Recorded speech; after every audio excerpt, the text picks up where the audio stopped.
Nah, selama kita ada kesempatan, maka manfaatkan kesempatan tersebut untuk menjadikan telinga kita ini barokah. Jadi orang kok isini lagu-lagu, mendengarkan Quran, mendengarkan hadis, hanya mendengarkan saja nih gitu.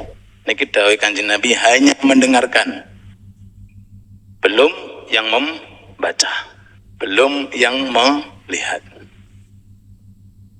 Ya, hanya mendengarkan. Karena di zaman Nabi buku tulis belum ada. Kitab belum dibukukan. Cuma para sahabat niki dikasih oleh Allah Ta'ala kemampuan setiap kali dengar Nabi apal. Beda dengan apa? Dengan kita. Bismillah. Beda dengan kita. Nah, sampai Sayyidina Imam Malik bin Anas radhiyallahu anhu wa ardhah. Sayyidina Malik bin Anas itu termasuk gurunya Imam Syafi'i yang lebih perhatian di dalam ilmu hadis dan hadis. Saking takzimnya beliau itu nggak mau baca hadis kecuali harus wudu dulu. Nggak cukup wudu, pakai pakaian sing paling bagus. Mboten cekap niku pakai parfum sing paling wangi. Makanya ilmu ini barokah. Nah, niki ilmu agama. Nah, ilmu umum sambil maksiat dapat. Ilmu umum sambil maksiat dapat. Tapi kalau barokahnya ilmu agama harus diawali dengan adab dan akhlak. Sampai beliau Imam Malik itu pernah mengajar hadis disengat sama kalajengking 17 kali. Kalajengking menyengat, ngentup nih. Sampai ping 17. Beliau enggak gerak sama sekali. Niki orang-orang dulu perhatiannya dengan adab dan akhlak. Ditanya, wahai imam, kenapa anda tidak gerak? Gerak jenengan setelah selesai hadis. Kata beliau, aku enggak tega. Di tengah-tengah aku mengajarkan hadis hanya sekedar karena sengatan kalajengking, kemudian aku menggerakkan tubuhku. Aku enggak tega. Takzimnya kepada Nabi Muhammad sallallahu alaihi wasallam. Nah, sehingga kalau ada orang tamu atau santri atau siapa saja datang ke rumah beliau ingin bertanya, beliau pesan sama pembantunya, kalau ada orang tanya tentang masalah, tanya dulu tentang apa itu masalah, apakah hadis atau fikih atau ilmu yang lain. Kalau hadis, beliau nggak langsung datang menjawab, tapi suci dulu, mandi dulu yang bersih, wudu dulu, pakai pakaian yang harum, baru kemudian menjumpai, mengagungkan hadis Nabi Muhammad SAW. Tapi kalau yang ditanyakan hal-hal yang berkaitan selain hadis, beliau langsung datang menjawab. Tapi kalau sudah dengan hadis, seperti ini kemuliaan. Saking barokahnya beliau khidmat kepada hadis. Pernah kejadian di kota Madinah, ada jenazah wanita meninggal dunia, akhirnya dimandikan oleh salah satu perempuan. Ketika dimandikan lalu kemudian sampai pada kemaluannya, lalu kemudian terbenak dalam hatinya yang memandikan, ini berapa kali zina. Seketika itu tangannya tertempel di atas alat vitalnya dan nggak bisa dilepas. Kejadian itu membuat gempar para ulama di kota Madinah. Ayo, bagaimana hukumnya? Ayo, lengket, nggak bisa dilepas. Akhirnya berbeda-beda ulama. Satu ulama dipotong tangannya. Supaya cepat dimasukkan ke kuburan. Atau yang sedang, ini masih hidup. Ya, yang dipotong yang itunya. Milisi jenazah. Waduh, semuanya menimbulkan madarat ini. Ndak ini juga ndak ini. Akhirnya tanya kepada Imam Malik bin Anas ini. Ulama yang tahu adab dan akhlak ketika berkaitan tentang hadis tadi itu. Kata beliau, ntar dulu. Kata beliau dengan luasnya ilmuwan, cambuk dia 80 kali. Si perempuan dicambuk 80 kali. Dan setelah selesai, lepas. Semua para ulama heran, kejadian unik ini. Kok bisa semacam itu? Dijawab, hei fulanah, ketika kamu sedang memandikan lalu tangan kamu melintasi alat vitalnya itu, kamu kerontak apa? Iya, saya menuduh dia berbuat zina. Dan setiap orang menuduh dalam syariat harus dicambuk 80 kali. Setelah dicambuk, lepas. Semenjak itu ada kata-kata la yufta fil Madinah wa malikun fiha. Kalau sudah Imam Malik ada, jangan sembarangan bikin fatwa. Sudah kembalikan kepada Imam Malik. Sedanten niku karena barokahnya khidmat kepada agama, khususnya kepada hadis Nabi Muhammad sallallahu alaihi wasallam. Kalau kalih panjenengan, ayo sarang-sarang kita niati golek barokah ya Rasulullah. Patus-patus barokah ya Rasulullah, gabung-gabungake niat kita dengan niatnya para ulama-ulama ahli hadis. Insyaallah nek gabung, insyaallah tersambung kepada Nabi Muhammad sallallahu alaihi wasallam, dan insyaallah pasti dapat hasil. Kalau tidak kembali ke kita, kembali ke putra-putri kita. Kalau tidak putra-putri kita, kembali ke cucu-cucu kita. Itu pasti. Wa abuhuma salihah.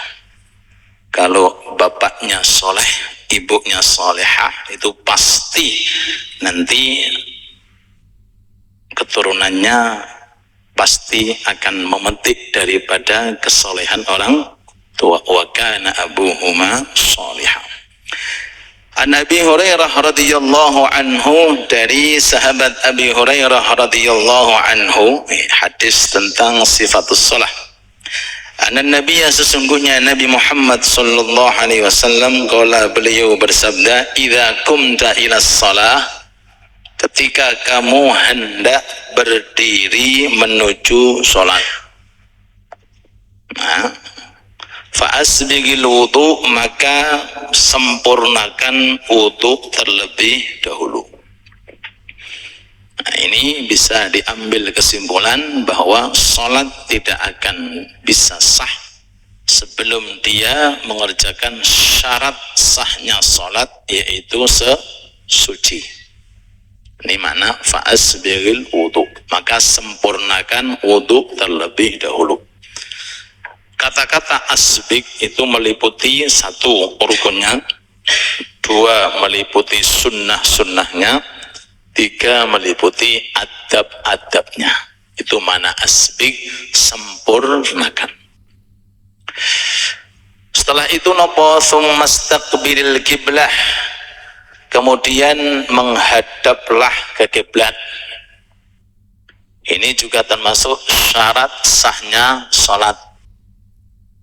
Kalau zaman sekarang sih tidak perlu Pak, karena masjid musola sekitar kita. Kalau zaman dahulu, orang tidak boleh sholat sebelum dia mencari arah kiblat, karena arah kiblat itu termasuk syarat sahnya sholat sampai dapat. Kalau belum dapat nggak boleh sholat. Sehingga ada istilah namanya ijtihad. Alhamdulillah. Apa itu ijtihad? Golek kiblat. Seperti perjalanan di tengah jalan, pas di padang pasir mungkin nggak tahu lor kidul kanan kulon, nggak tahu ya kan? Itu wis bismillah sesuai dengan pengetahuan dia, iki kita kiblat. Zaman dahulu, sekarang kan ada kompas gitu.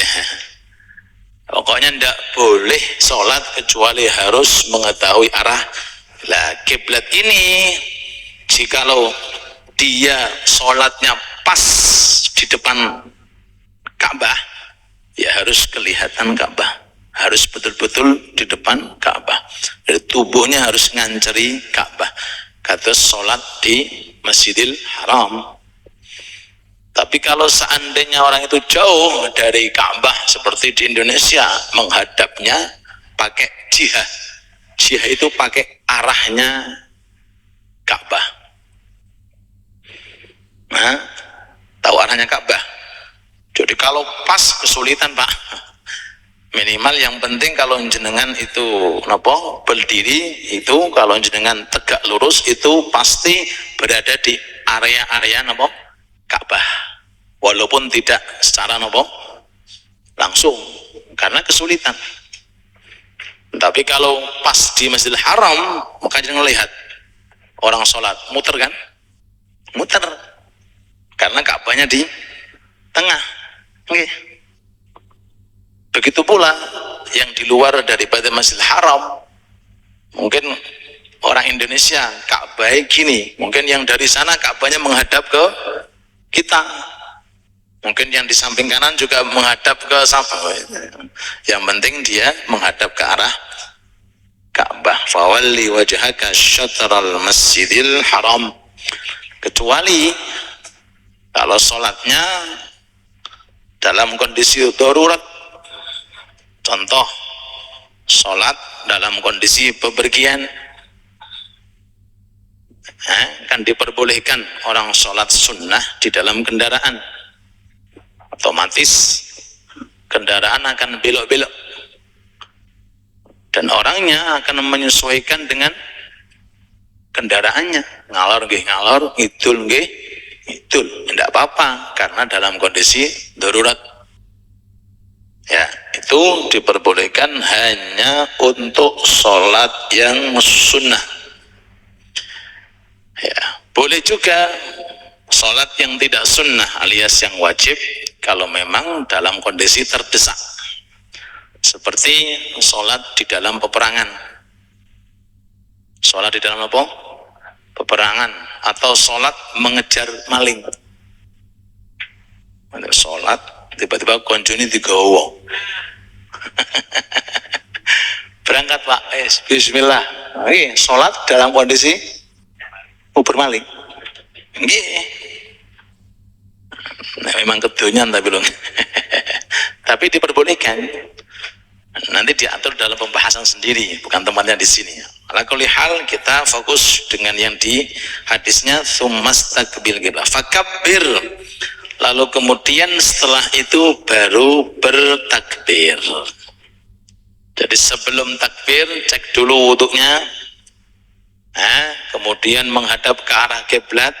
Begitu pula cek dulu pakaiannya suci atau najisnya, kemudian tempatnya suci atau najis, baru kemudian fakabbir, mengucapkan Allahu Akbar. Takbir. Kalau terangake yang simpel-simpel saja. Tsumma qra' ma tayassara ma'aka minal Qur'an, kemudian bacalah ma tayassar, ayat yang gampang. Ma'aka, bersama engkau, minal Qur'an, berupa Al-Qur'an. Setelah takbir baca ayat yang paling gampang. Kata-kata tayassar timbullah perbedaan dari kalangan 4 mazhab.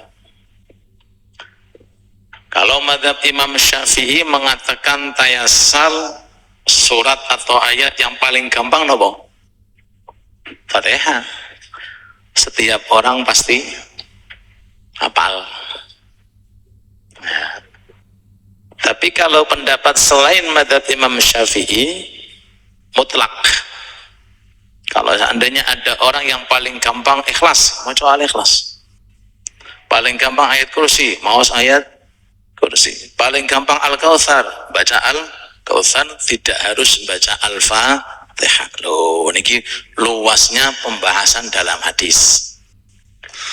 Makanya kalau sudah hadis tentang fikih, mau nggak mau kita harus sedikit mengetahui tentang perinciannya fikih di dalam 4 madhab. Nah, cuma kalau di Indonesia ya rata-rata ya mantun takbir Fatihah. Nah, mantun takbir terus ayat kursi ya dianggap sholatnya batal. Padahal tidak. Tidak. Nah, luasnya keilmuan para ulama itu sangat penting untuk kita ketahui. Supaya kita ini jadi orang itu nggak selalu off. Tahu off, Pak? Off.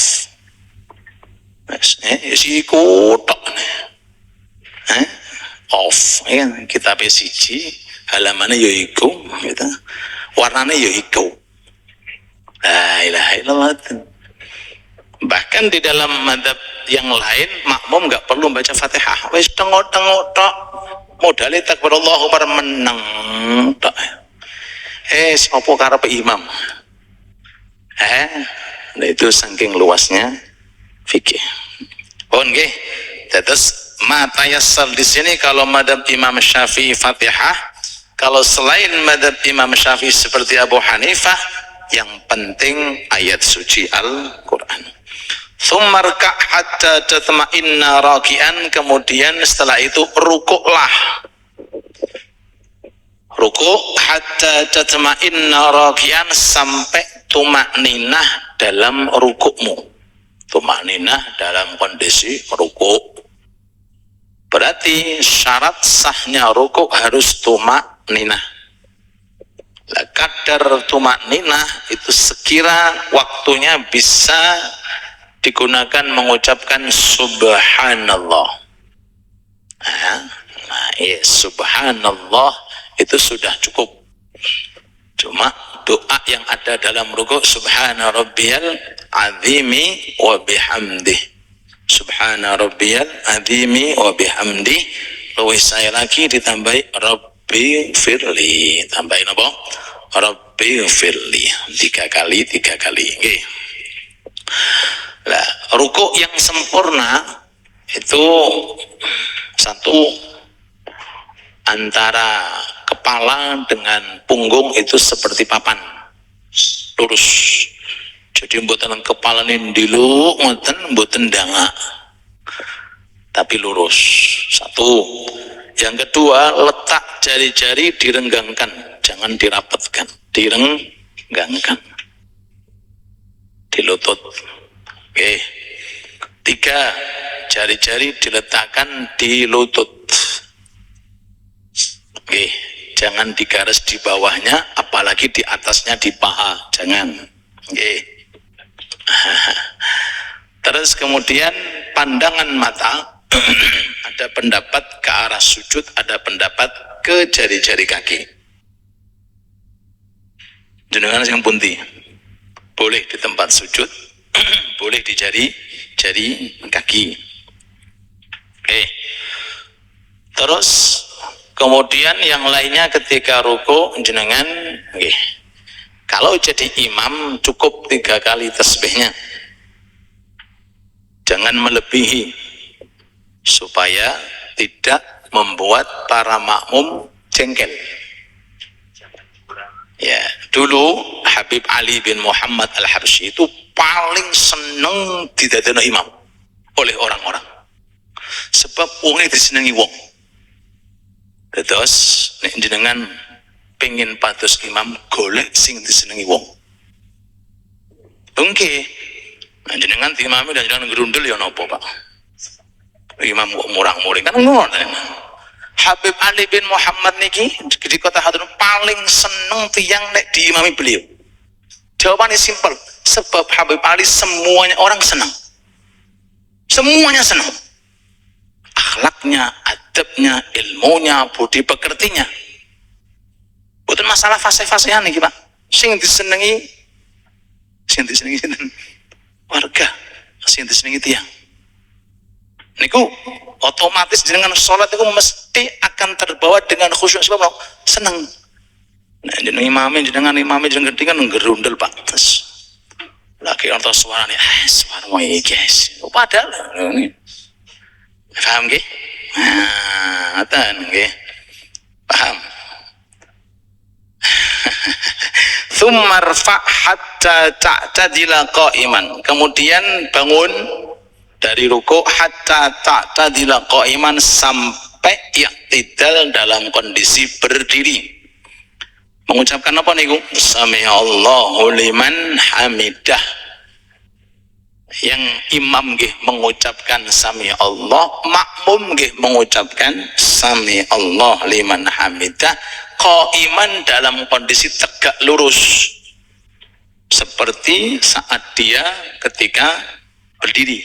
I'tidal. I'tidal ini rukun pendek, ojo suwe-suwe kecuali sholat subuh. Nek masjid musola nek pakai kunut alias masjid musola sing jelas. Wonten tak miris sing boten jelas nih. Kalau selain subuh itu tidak boleh lama-lama, sampai lama melebihi daripada kadar Fatihah sholatnya batal. Nah, dados rukunnya pendek. Lah boleh lama ketika sholat subuh karena mazhab Syafi'i disunnahkan untuk kunut. Paham nggih? Cuma karena tadi luasnya ilmu tadi itu ternyata di pendapat yang lain kunut itu diperbolehkan tidak hanya subuh saja. Jadi kalau ada orang maghrib kok kunut, berno Pak. Isya kunut mboten napa-napa. Zuhur kunut mboten napa-napa. Asar kunut mboten napa-napa. Apalagi kalau kunut yang dibaca kunut nazilah. Kunut yang disunahkan ketika ada musibah di daerah itu. Kalau kinten Indonesia ini banyak musibah ya Pak. Jadi kalau bisa tiap sholat pakai kunut, betul napa-napa. Lah musibah napa? Lah banyak anak-anak sing durhaka sama orang tua kan musibah. Banyak suami yang menindas istri kan musibah. Banyak istri sing mboten nurut karo suami kan musibah. Kenapa nggih? Korupsi musibah. Kenapa nggih? Lho nggih. Dan itu lebih parah daripada musibah dunia. Ini musibah agama. Musibah apa? Agama. Ya, sampai salah satu ulama besar nih, bukan salah, Imam Sufyan Ats-Tsauri, ketika beliau kena musibah anaknya meninggal dunia, banyak yang ngelayat. Kata beliau, sampean kok aneh ngomong dengan orang-orang. Nek wayah anakku mati kok sampean tekone, wayahku ketinggalan jamaah kok gak teko sampean. Luwih gede ketinggalan jamaah daripada matinya anak. Allahu Akbar. Ini musibah beneran gini ki Pak. Wayah tahajud gak tahajud musibah. Kenapa nggih? Loh. Adapun mati kabeh bakal napa? Mati gelem gak gelem bakal kullu nafsin dha'iqatul. Oh, ini pandangan ulama-ulama itu musibah sejatinya itu bukan gempa. Gempa gak gempa bakal hancur dunia nih. Jenengan gelem gak gelem bakal dunia. Musibah sing sak bener musibah ini sedikitnya para pelajar, berkurangnya ilmu. Nggih. Allahumma sholli ala Muhammad. Lho nggih musibah. Dugi pun tidak kok masa musibah nih. Kalau tambahin nih. Pun summasjud hatta tatma'inna sajidan. Kemudian sujudlah hatta tatma'inna sajidan hingga tumakninah dalam kondisi sujud. Pun ketika sujud kita mengucapkan Allahu Akbar, maka agak dipanjangkan dan ini anjurannya. Ketika jenengan bertakbir selain takbiratul ihram, jenengan menyesuaikan rukun sampai menyesuaikan dengan pindahnya satu rukun ke rukun yang setelahnya. Kalau ruku jenengan takbirnya nggih sesuai dengan jaraknya, Allahu Akbar. Nggih. Ketika sujud rada panjang, Allahu Akbar. Nggih. Ketika bangun naik nggih panjang, Allahu Akbar. Apa alasannya? Biar tidak ada jeda kosong dari berzikir. Kalau semuanya digarap Allahu Akbar, Allahu Akbar, Allahu Akbar, kasihan kalau seandainya yang tidak bisa lihat, yang hanya mendengarkan iki ruku apa sujud ini, iki sujud yang pertama apa sujud yang kedua. Tapi ketika ada volume, oh ini pendek, ini apa? Nah, itu orang walaupun seandainya dari arah jauh itu akan mengira-ngira, apalagi yang tidak melihat imamnya.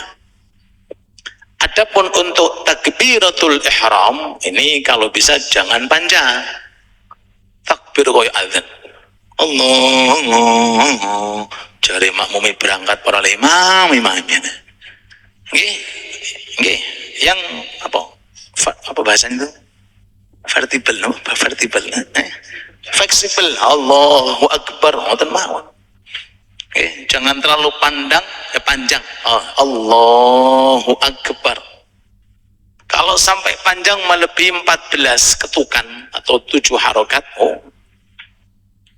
ke area bisa membatalkan.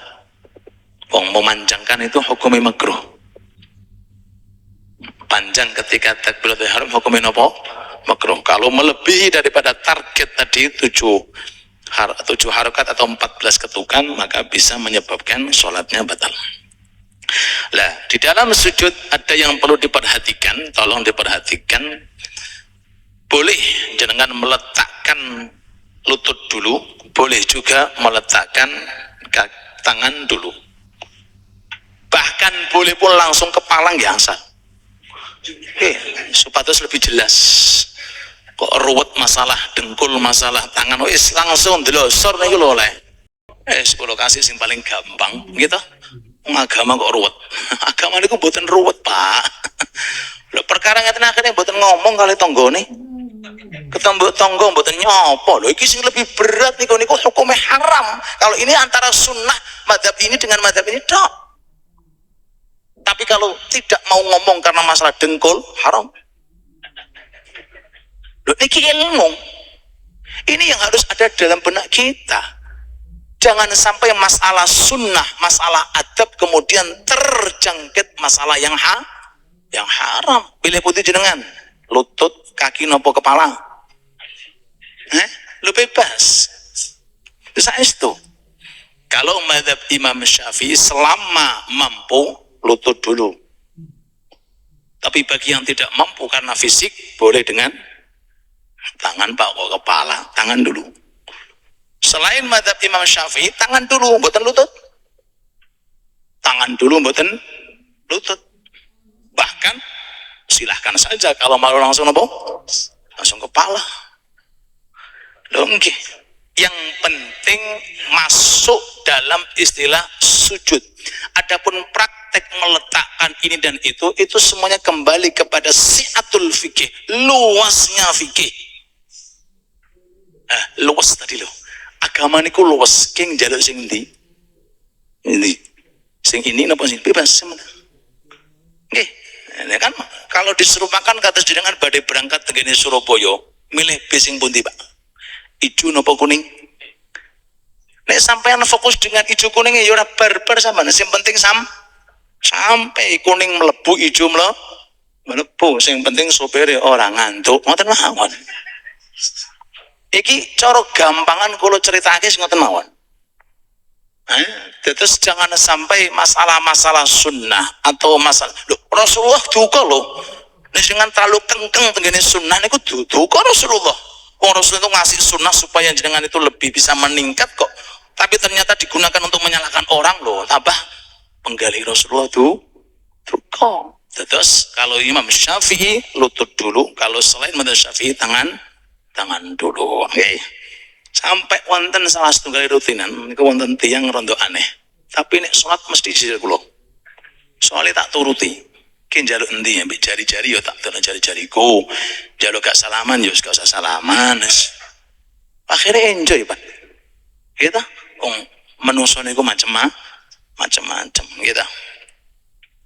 Masjid pundi rahasia. Tsumma sujud hatta tatma'inna sajidan. Ya, tadi sujud pertama itu, yang kedua jenengan nek saged antara dahi dengan hidung samakan. Meletakkan sama. Antara dahi dengan hidung diletakkan, dan tolong diletakkan hidungnya karena ada pendapat mengatakan wajib. Kalau madzhab Syafi'i hukumnya sunnah. Jadi untung-untungan nih hidungnya mendelep napa ngatek wallahu alam, pokoknya yang penting diletakkan hidungnya. Gitu? Jadi kalau bisa jangan dahi dulu baru hidung atau hidung dulu baru dahi, enggak, tapi letakkan bareng-bareng. Dan sunnahnya madzhab Syafi'i meletakkan, bukan diletakkan, meletakkan karena ada pendapat yang mengatakan hukumnya wajib. Pun. Kedua, saat itu pandangan mata jenengan memandang nopo? Jenengan cucuti kok. Mandang ke arah hidung, gilers. Mandang ke arah hidung. Mandang ke arah nopo? Hidung. Pun. Lalu kemudian letak tangan panjenengan. Di mana letaknya? Kalau wanita letaknya mendekati ke arah dada, sing bagian mriki. Apa niki? Siku, ke arah dada. Nggih, ke arah dada. Tapi kalau laki-laki diangkat. Kalau laki-laki diangkat, cuma ngangkati lihat situasi dan kondisi. Nek jenengan jamaah ya jangan terlalu melebar, Pak. Sakno tonggone. Nggih. Lan jenengan iki kan jamaah kan bareng-bareng, wong masjid yang nggone wong akeh, orang nggone wong dhewe kok. Sunahe ngene lho, sakno tonggone, Pak. Apalagi sing mboten ambune sing mboten jelas enten Pak. Sekedarnya saja. Jadi lihat situasi dan kondisi. Aku ini kalau duduk tawarruk, kira-kira nyakiti enggak? Kalau nyakiti, enggak usah duduk tawarruk. Itu sunnah. Sampingi sampean tiang sepuh. Nek sampean tawarruk gak sing. Apalagi sing ngomong lembung ngeten iki. Wis gak usah duduk seperti jenengan saged, yang penting kanan jenengan enjoy, kiri jenengan selesai. Begitu pula ketika jenengan meletakkan kedua telapak tangan, lihat dulu kanan kiri jenengan. Kecuali saat piyambakan loh. Dengan sunnah piyambakan duha, jenengan sakit leluasa. Tapi kalau sudah kembali kepada jamaah, jangan sampai menyakiti. Tinggalkan sunnah ndak apa-apa, yang penting jangan sampai kepada hal yang haram. Loh. Sampai ada sebagian ulama itu nek ketemu fulan mboten purun salaman. Ketemu niku mboten purun uluk salam, takut nggak dijawab. Kan dosa, Pak. Loh. Ini muamalah. Karena dia tahu nek tak ului salam saking jengkele mbek aku, lebih baik aku meneng wae. Sebab nek tak ului salam karena dia jengkel enggak jawab, tambah tuh. Loh, ini rahmat. Ini kasih sayang. Nah, makanya sekali lagi jenengan niku nek salat delok samping kanan jenengan. Samping kene iki wong gelem salaman apa ora. Lho nggih lho. Niku sing garai payu larang ngoten niku, Pak. Orang kok kudu salaman. Start dulu. Kita lihat area dulu. Area salaman, salaman. Area boten salaman nggih, boten salaman. Sampai meletakkan kedua telapak tangan jenengan, lihat dulu situasi dan kondisi. Menyakiti enggak? Kalau menyakiti wis enggak usah. Tapi kalau enggak menyakiti baru jenengan letakkan yang namanya sunnah. Niku sistem dalam kita bermuamalah dan sistem kita menghargai sunnah. Jangan sampai dengan sunnah ini menyakiti Rasulullah. Jangan sampai dengan sunnah ini menyakiti Rasulullah. Lalu kemudian doa yang dibaca atau tasbih tadi, kalau imam nggih 3 kali. Kalau selain imam nggih sholat sendirian maka boleh 5, boleh 7, bahkan boleh 11, bahkan boleh sampai subuh ndak apa-apa. Kalau sujud, begitu pula kalau rukuk boleh. Okay. Aqrabu ma yakunul 'abdu min rabbih wa huwa sajid. Keadaan seorang hamba yang paling dekat kepada Allah ketika dia sedang sujud. Lah lek jenengan pengen dongo kathah boten saged tenggene sing wajib, karena wajib rata-rata kita ikut sholat berjamaah. Dan jangan kadang-kadang sebagian orang imam wis ngatik dhek isih sujud. Iki pendapatnya sinten iki? Tuh, kadang-kadang dia hanya sekedar faham hadis kemudian perinciannya enggak didengarkan atau mungkin belum dipelajari. Nggih, paham nggih? Loh, sing paling saya makmum mengikuti area imam. Imam setelah sujud kemudian bangun, dia langsung kemudian bangun. Imam selesai tasyahud salam kemudian dia ngesa, mboten kok sampai berlarut-larut imamnya sudah makan 2 kali dia masih Rabbana atina fid dunya. Kelihatannya kan sok-sok pinter-pinter no, alim-alim. Mboten, keliru niki. Ini ilmu para rawuh. Ibadah niku mboten jariku, ilmu ibadah niku jare syariat. Apa kata syariat? Apa kata ulama? Apa kata Nabi Muhammad sallallahu alaihi wasallam? Nah, dari sini kita tahu pentingnya ilmu syariat. Oke. Lalu ketika pas sujud itu jenengan diaturi perbanyak doa. Perbanyak apa? Doa. Wabil khusus di akhir-akhir malam. Makanya pernah kula aturake nggih, jangan sampai kalau jenengan mampu sebelum fajar, kalau bisa baca surat Yasin. Walaupun cuma sepindah dadosake wiridan. Sebab ketika jenengan baca surat Yasin sebelum fajar terkumpul 3 hati. 1 hatinya Quran Yasin, 2 hatinya malam sebelum fajar, 3 hati panjenengan. Ketika 3 hati itu berkumpul, 1 Al-Yasin hatinya Quran, 2 akhir malam jantungnya malam, hatinya malam, kemudian hati panjenengan, insya Allah semua harapan mudah dikabulkan oleh Allah.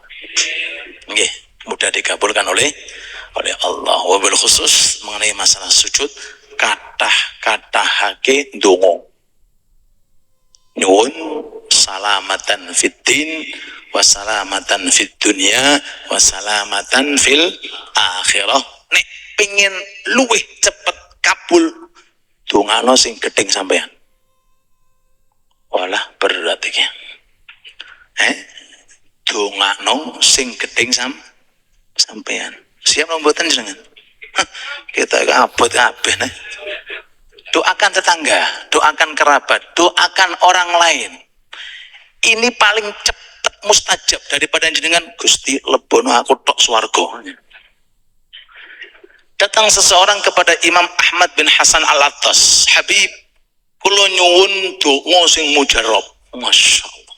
Kata beliau, dongano aku, engko dongamu mujarab. Dongano aku, engko dongamu mujarab. Dalam hadis disebutkan, setiap ada orang doa yang mana doanya ini tidak kelihatan. Kapan? Ketika sujud. Mendoakan kepada orang lain, maka malaikat mengatakan amin walaka mithl. Kata malaikat, amin awakmu dulu sing tak kei sebelum orang lain. Sebab orang lain kalau dikasih otomatis setelah orang yang berdoa. Jadi kalau pengen doa mustajab, napa diwau? Doakan orang lain, istri doakan, anak doakan, orang tua doakan, tetangga. Nek perlu jenengan gadahi nama-nama ni tonggo jenengan sebut apa? Tuh nggih to. Wong pahala ganjaran niku kan mboten ngertos, Pak. Apalagi pintu hidayah. Kita enggak tahu, siapa tahu berkat doa jangan tiba-tiba, oh, Masya Allah, tonggo sing asale gak jamaah. Loh, tonggo sing asale gak ngaji dari mana itu? Loh, istijabahnya doa panjenengan. Cuma aja ngomong kita ya aku penyebab lo jangan kata banten. Pun kula kinten niku kula tutup summaf'al dzalika fi sholatika kulliha. Kemudian if'al kerjakan dzalika yang demikian ini fi sholatika kulliha dalam setiap salatmu urutane semacam itu. Ala hadhihi niyyah wa kulli niyatin salihah ila hadratin Nabi Muhammad sallallahu alaihi wasallam. Al-Fatihah.